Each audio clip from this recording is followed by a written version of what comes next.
The following is a class on the Bhagavad Gita as it is, second chapter, text number 13, given by His Divine Grace, A.C. Bhaktivedanta Swami Prabhupada, recorded on November 18th, 1972, in Hyderabad, India. Dehinasmin yatha dehi kaumarang jauvanang jara tatha dehantara prapti dhirastattva namayam. The second chapter is a summary study of the Bhagavad Gita. The first chapter is the preparatory study of Bhagavad Gita, and the second chapter is the summary study of the contents of Bhagavad Gita. Bhagavad Gita means the song sung by the Supreme Personality of Godhead. Bhagavat, from the word Bhagavat, we speak Bhagavan. So Bhagavan, here in the Bhagavad Gita, you'll find everywhere, Sri Bhagavan Uvach. So, it is the science of understanding God. Jad vijnana samannita. Jnanam te pravakshami jad vijnana samannita. It is a vijnana. Vijnana means science. As everything is understood thoroughly through a scientific process, similarly, if you want to know the science of God, then you have to adopt the process by which one can understand God. That process is described in the Bhagavad Gita, Bhaktya mam avijanati. Krishna, the Supreme Personality of Godhead, he says, if anyone wants to understand me, then he has to take the process of devotional service. Not by the speculative process, or by fruitive activities, or by yogic process, mystic yogic process. It is clearly stated, not only in Bhagavad Gita, in all other Vedic scripture, athapi te deva padambujadnayam prasado lesanugrhita eva hi janati tattam bhagavan mahimna nachana ekopi chirang vichinna. One can understand the Supreme Personality of Godhead by His mercy only. Athapi te deva padambujadnayam prasado lesanugrhita eva. Anyone who has received a small particle of the prasada, mercy of the Lord, he can understand the Lord. Nobody can understand the Lord perfectly. It is not possible, because the Lord is unlimited. We have got our senses very limited. Our senses are not only limited but also imperfect. We commit illusion, we try to cheat. So many defects are there. Therefore, simply by exercising our senses, it is not possible to understand God.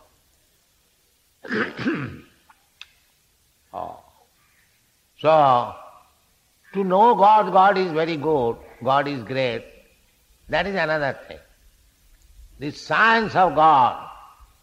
Just like Bhagavad Gita, by studying Bhagavad Gita, we know not only God is great, but we see what kind of God He is, what is His form, Satchidananda Vigraha. We have heard in the Shastras that Ishara Parama Krishna Satchidananda Vigraha Anadi Radi Govinda Sarva Karana Karan.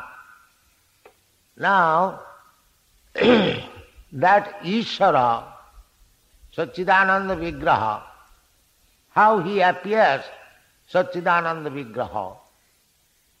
Those who are present, of course, they saw the Satchidananda Vigraha, but because not all of them were devotees, they could not understand Krishna as the Supreme Personality of God.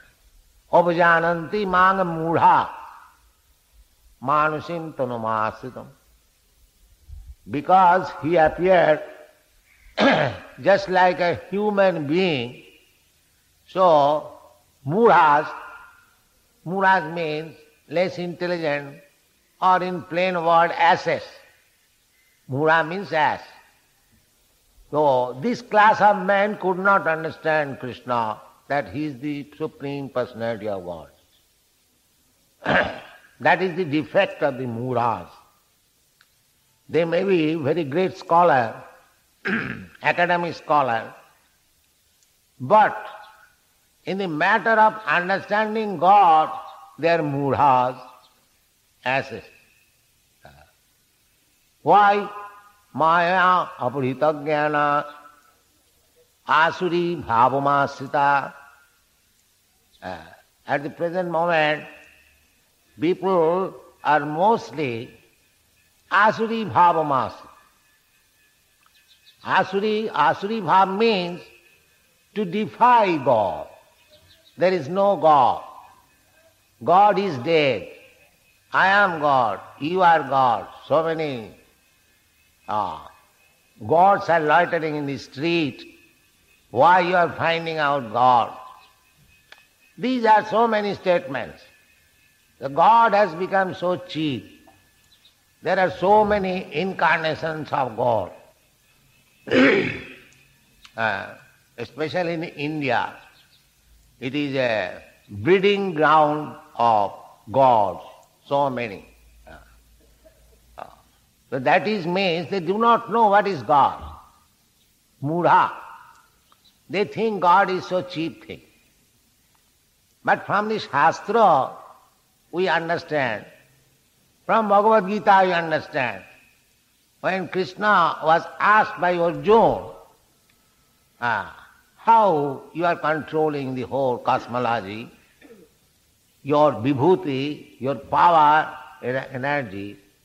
So Krishna explained, and at last he concluded, Atava baunaitena kingyatena tavarjuna Vishtyabhya aham idam krishnang ekangsena sthitu jagat. The whole cosmology, material world, is just sustained by my partial manifestation of energy. Ekangsha. This material cosmology, material manifestation, is 1/4 demonstration of God's energy. The 3/4 manifestation of His energy is the spiritual world. Parastasmatu bhavanya bhaktya sanatana. There is another nature which is spiritual nature, para, superior. The spiritual nature is described as para. Para means beyond this, apara. There are two energies working, material nature and spiritual nature. Material nature is described in the Bhagavad Gita, bhumi rapanalo vayu khangamana buddhiriva. Bhinna me prakriti astadha. These 8 types of material nature earth, water, fire, air, sky, mind, intelligence and ego. These are material nature. Bhinna prakriti astada. They are separated energies. Aparayam itastu vidhi me prakriting para. Beyond this, these are inferior, apara. And beyond this apara prakriti, there is another superior prakriti. What is that? Jiva bhuta mahabaho jaidam jadati jagat. That is the living entity. The living entity, living being, is energy of the Supreme Lord. Energy, just like the sun and the sunshine. Sunshine is the energy of the sun glow. Similarly, we living entities, we are also energies of the Supreme Lord. What is the sunshine? It is a combination of a very small shining particles, molecular. That is sunshine. It looks like one homogeneous thing, but they are small particles. That is scientific understanding. Similarly, we are also a small particle of the Supreme Lord. Mamaivangsha jiyogu. We are a small particle. How much small? What is the magnitude? That is also described in the Shastra. Kesagra satabhagasya satadha kalpitasya cha jiva bhaga sabhignya sa anantaya kalpata. There is dimension of the living entity, 1/10,000 part of the tip of the hair. So it is very difficult. With these material eyes, we are very much proud of our eyes, but here is the indication from the Shastra, the length and breadth of the living soul.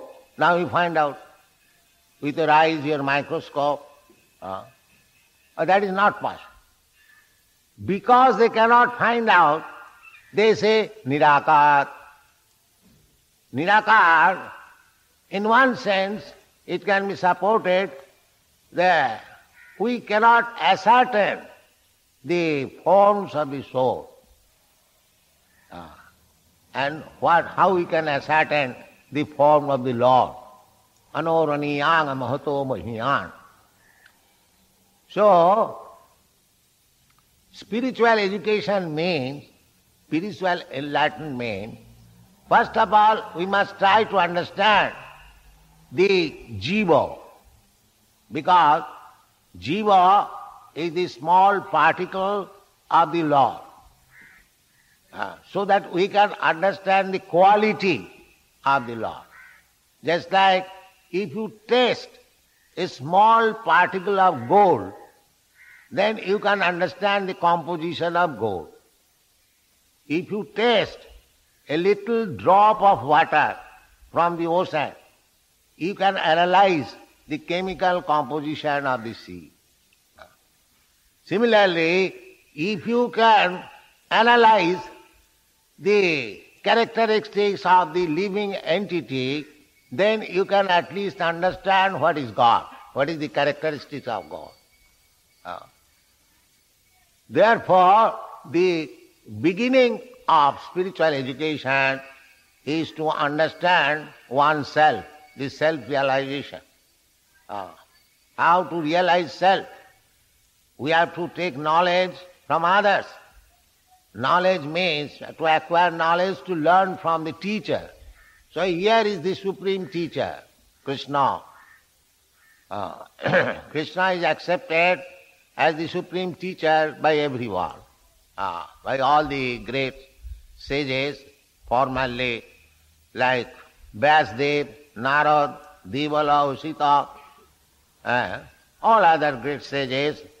And recently, in the modern age, by our acharyas, Sri Ramanujarya, Madhyacharya, Ramanuja, Shankaracharya, Vishnu Swami, all these great sages, great acharyas, they came from your South India. So you are fortunate in that sense. So we have to follow the acharyas. All these acharyas accept Krishna, the Supreme Lord. All these acharyas. And lately, Sri Chaitanya Mahaprabhu, 500 years ago, he also accepted the Krishna, the Supreme Personality of Godhead. Krishnastu Bhagavan Sam. That is the acceptance in the Srimad Bhagavatam. Similarly, Lord Brahma also accepted Krishna, Ishara Parama Krishna, Sachidananda Vigraha, Anadi Radhi Govinda, Sarva Karana Kara. So we have got so many evidences. We have to accept Krishna as the Supreme Personality of God. There is no doubt about it. But why people do not accept? Why are so many big scholars and big scientists, why they do not accept Krishna as the Supreme Personality of God? That is also stated in the Bhagavad Gita, how these people do not accept. The statement is there, Namanga duskitanam mudha prapadante naradhama maya aparitagana asuri bhavamasu. Those who are duskritina, sinful, duskritina, kriti means meritorious, and du means miscreants, meritorious for mischief making. Everyone has got merit. The mischief maker, he has also got merit. But one who uses his merit for mischief making, just like a great rogue, a thief, when he steals, he requires brain. So he is applying his brain how to steal tactfully, how to become a great rogue tactfully, how to become a smuggler. They require also brain. So the brain is being misused for mischievous activities. They are called miscreants, duskritina. So those who are duskritina, namanga prapadanta, namanga duskritina mudha. One class is duskritina and the other class is mudha. Mudha means less intelligence or no intelligence. Namanga duskritina mudha prapadante naradhama. And naradhama means the lowest of the mankind. And maya aparitagana, those whose knowledge have been taken by maya. Asuri bhavamasita. These classes of men do not surrender unto Krishna. We are not manufacturing these words. These words are in the Bhagavad Gita. If we study Bhagavad Gita, we have to accept these statements. Bhagavad Gita. Bhagavad Gita means the speeches which is delivered or the song which is sung by the Supreme Personality of God. So, our Krishna consciousness movement is to preach all over the world that Krishnastu Bhagavan Swayam. You are searching after God. You are taxing your brain so much. But in spite of taxing your brain, you say sometimes that there is no God, or God is dead, or everyone is God, and so on and so on. But our proposition is that why you are taxing your brain? Here is God. Here is God Krishna. By authorities, by Vedic version, by his activities. If we read life of Krishna, we can see that he is Krishna, God, from the very beginning of his birth. God is not manufactured by some mystic power. God is God. A dog is dog. A dog cannot become God. God cannot become dog. That is the difference. So Krishna was God from the very beginning. As soon as Krishna took birth, he appeared in four-handed Vishnu Murti. But when he was prayed by his mother to become an ordinary child, he became an ordinary child with two hands. So that is God from the very beginning. Not that by attaining some mystic power one can become God. You can have some power. Godly, you have already power because we are, every one of us is the part and parcel of God. Therefore godly qualities are there. But you cannot become 100% God. That is not possible. That is not possible. They have been analyzed. All the demigods and living entities, they have been analyzed by great stalwart people. And it has been found that Krishna is 100% God. Krishnastu Bhagavan Swayam. Iti Changsakala Pungsha Krishnastu Bhagavan Swayam. All others, there are many other gods. Then gods means not the supreme God. Ishara Parama Krishna. We are speaking of the Parama Ishara or Parameshwara. There are two words, Ishara, Parameshwara. Atma, Paramatma. That Param is God. We are Brahma, Parabrahma. So Parabrahma, Paramatma, Parameshwar, all these are applicable to Krishna. Just like Arjuna, after hearing Bhagavad Gita, he admitted, Parabrahma, Parang Dhama, Pavitrang, Paramam Bhava. Purusham Shasatam Adyam. That is the position of Krishna. Adi Purusham. Govindam Adi Purusham. Krishna also says in the Bhagavad Gita, Aham Adirhi Devanam. Devanam. Brahma, Vishnu, Maheshwar. Then after Brahma, Vishnu, Maheshwar, there are other demigods, Indra, Chandra, Varuna, so many. So Krishna says, Aham Adirhi Devanam. Aham Sarvasya Prabhava. He is the origin of everything. Aham Sarvasya Prabhava. Matta Sarvang Pravartate. Everything emanates from me. In the Vedanta Sutra also, the absolute truth is described as Janmadasya Jata. The absolute truth is that from whom everything emanates. So here is Krishna. From Shastric evidences, by his opulences, by his power, because Bhagavan means full of 6 opulences. Aishajyasya samagrasya bijasya jasasya sriya.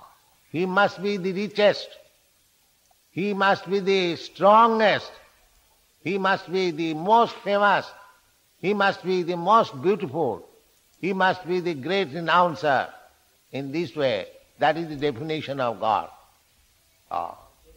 So, that definition is confirmed by Lord Brahma. Ishara Parama Krishna. Ishara means controller. Controller, unless one is powerful, how he can control? So every one of us is little small controller. Somebody controls in his office, somebody controls in his family life, somebody controls a few factories. There are controllers, but nobody can say that I am the supreme controller. That is not possible. The supreme controller is Krishna. So this Krishna consciousness movement means we are trying to link up our connection with the Supreme Control. We do not wish to become the controller. We want to be controlled, but by the Supreme Controller, not by others. That is our proposition. Just like generally one who is in service, he hankers after government service. Because it is natural conclusion that if I have to serve somebody, why a petty merchant? Why not take government service? So that is our proposition, that we have to serve. We cannot do but serve, any one of us. That is our constitutional position. Any one of us who are sitting here, we are servant. Every one of us is servant. So our proposition is that you are servant in any case. Why not become servant of God? That is our proposition. That is Krishna consciousness movement. So, kamadinam kotidhana kotidha palita dunnidesa. We are servant of our senses. Kam, krodh, lo, moha, matsarya, all this. Dictated by our lusty desires, we do anything which is abominable. Teshang kotidhana kotidha palita dunnidesa. So we are servant, everyone. Therefore Chaitanya Mahaprabhu says, Jiver Sarup hoy Nitya Krishna Das. Our real constitutional position is that we are eternal servant of God, Krishna. That is our position. But in this material condition of life, every one of us trying to become the master. That is the struggle for existence. Everyone is trying. I shall become the master, I shall become the supreme. But our position is servant. So this is called illusion. I am not master, I am servant, but I am trying to become master artificially. That is struggle for existence. And mukti means, liberation means, when you give up this wrong idea that I am master and try to become the servant of the Supreme, that is called liberation. Liberation does not mean that after liberation we will have a big gigantic form or so many hands, so many legs. Liberation means to become liberated from the wrong consciousness. That is liberation. The wrong consciousness is that I am master. So we have to change this consciousness. That is Krishna consciousness movement. One has to understand thoroughly that he is not master, he is servant. He is completely dependent on the supreme will. If we do not surrender unto the supreme will, then we have to surrender unto the will of Maya. We have to remain a servant. If we do reject service or servitude of the Supreme Lord, then we have to become the servant of the senses, that is Maya. Actually that is going on. The whole world is serving different types of senses. Senses are one, the same, but they have got different desires. So they are servant of different desires. Now the Krishna consciousness movement is, it is not manufactured by us, we get it from Bhagavad Gita. Sarvadharman parityajya mamekang saranang braj. Krishna says that you give up all these nonsense desires. You surrender unto me. That is the whole purpose of Bhagavad. We are dictated by different types of desires, which is dictated by Maya, and we want to become master falsely. This is called illusion. This is called Maya. Actually you are not master. How we can become master? Because we may be very scientifically advanced. We may manufacture very wonderful machine and weapons. But after all, we are subjected to the rules of Maya. Janma mrityu jara vyadhi dukkha dosha anudarsana. You cannot get out of these four principles of Maya's machinery. Janma mrityu jara vyadhi. In the Srimad Bhagavatam it is said that Jannera vindakha vimukta manina. They are thinking that they have become liberated, become Narayan or God. Manina. They are thinking like that. Actually they are not. Because they are subjected to the rules of the material nature. They cannot get out of these clutches. And who can get out of these clutches? Mameva prapadanti. Krishna says, anyone who surrenders unto me, Daividhi sagunamai mama maya durutvaya, mameva prapadanti, mayami tang tarantite. So therefore, this Krishna consciousness movement is very pious movement, the most glorious welfare activities, and we are preaching this movement all over the world just to place Krishna. Our only ambition is that to place Krishna as the Supreme Personality of God. That is our proposition. We don't want to become Krishna, but we want to become the most obedient servant of Krishna. That is our proposition. So we invite everyone from all parts of the world, and they are coming, they are joining. So in India, Krishna appeared. India has got special advantage to understand Krishna, and the Indians neglect it. That's a great misfortune. But we request everyone to join this movement, study the philosophy, and become happy. That is our proposition. Thank you very much. Hare Krishna.